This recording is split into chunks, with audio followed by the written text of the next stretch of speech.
When I saw that another Battle Royale game was coming out on PlayStation Plus for August, I was a bit disappointed. However, when I saw that a Plants vs. Zombies shooter was also included, I became curious. I watched some of the gameplay and wanted to try it out. Hey everyone, I am SP Rebel, and today I'm going to give my thoughts about Plants vs. Zombies Battle for Neighborville. I grew up playing shooters, and I still play them to this day. Games like Call of Duty, Halo, Gears of War, and many more helped shape the gamer that I am today. I never played a Plants vs. Zombies game before, but surprisingly, Battle for Neighborville was an easy transition for me. For those that don't know, Battle for Neighborville is a third-person shooter that was developed by PopCap Games and published by EA. It is the third installment to the Garden Warfare shooter spin-off titles. The game features 23 classes that are customizable with upgrades and cosmetics. They're classified into 4 groups: attackers, defenders, supporters, and swarm. The game offers a campaign type mode where you do quests, find collectibles, and explore in 3 different regions.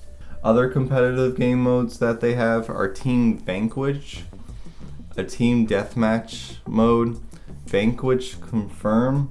This is when you collect crazy orbs from vanquished enemies to earn a point for each team. Deny the opposing team a point by collecting a fallen ally's crazy orb. Turf Takeover, where an attacking team has to capture a point or has to escort something around the map, while the defending team has to stop them. Suburbanition? Suburbanition? However you pronounce it. It's a domination type game mode.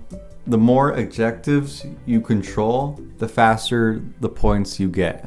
Gnome Bomb. Use the mighty power of the Gnome Bomb to destroy your opponent's tombstones or gardens. Take out 3 to win the game. Battle Arena. Test your skills in several rounds of a 4v4 PvP elimination battle. Characters lock out each round, so be careful. This is like Rainbow Six. Garden Ops and Graveyard Ops, which is a wave survival game mode. The game also features split-screen local multiplayer for all game modes, which is, I think that's pretty cool. Any game that has split-screen gets a nod in my book.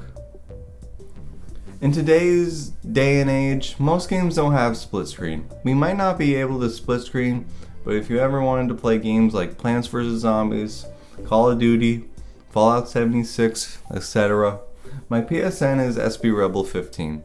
I've made other gaming content on other games, so please feel free to check them out.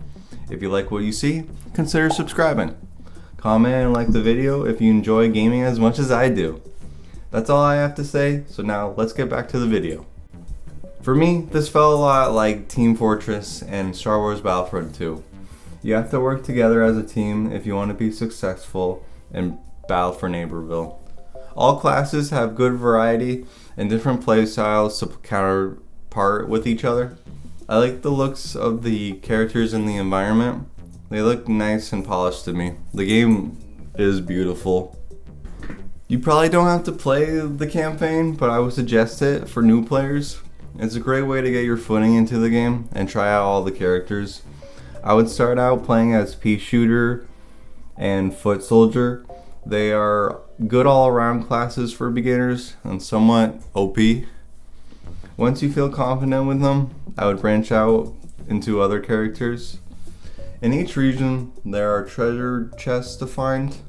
You get coins when you find chests, and you can use those coins on the XP machine. Helps you level up a little quicker. And the award Otron 9000. On the Awardatron, you mostly get cosmetics. One problem I have with the game is the lack of content. There is not a ton of game modes. There's only 8 total. And for some reason on the multiplayer side, you can only play 4 game modes at a time. Each week they rotate out one game mode for a weekly event. I'm confused why they did this. Why not have a menu with all the game modes and show how many players are playing that game mode? Kind of like what Halo 3 and Halo Reach did. The game modes are pretty good. One game mode that I had a problem with was Gnome Bomb. It wasn't available on multiplayer, so I tried playing it on private match just to get the feel of it. I don't know what it's like on multiplayer, but it was difficult to score. I only scored once in the whole game, and that was the only point. Whenever I had to reload, someone would defuse the bomb shortly after. I think if they made it so that if someone was in the circle on the opposing team, you can't defuse the bomb, you would have to kill him first and then defuse it. The campaigns are pretty dull. It's pretty much get 3 items and use those items to have access to defeat the final boss. You could do all the quests in a region probably less than 2 to 3 hours. Unfortunately, like other games in this era, this game has microtransactions. A lot of it's cosmetics, but there are characters as well. For example, there are 4 upgrades that you can apply to 4 classes. And from what I hear, some of them are better. They're a lot better than the originals. So I think that's kind of BS that you have to pay for them. This might be an odd complaint, but I was surprised there wasn't a limit for how many people could play as one class. If they did do that, I think it would force players to pick classes that they aren't too familiar with and make them a better all-around player with everyone. All in all, I enjoy Battle for Neighborville for what it is. I like the variety of the characters and all the abilities are unique. Have you played Battle for Neighborville? If you have, what's your favorite class to play as? Tell me your opinions of the game in the comments section below. If you like this content, subscribe.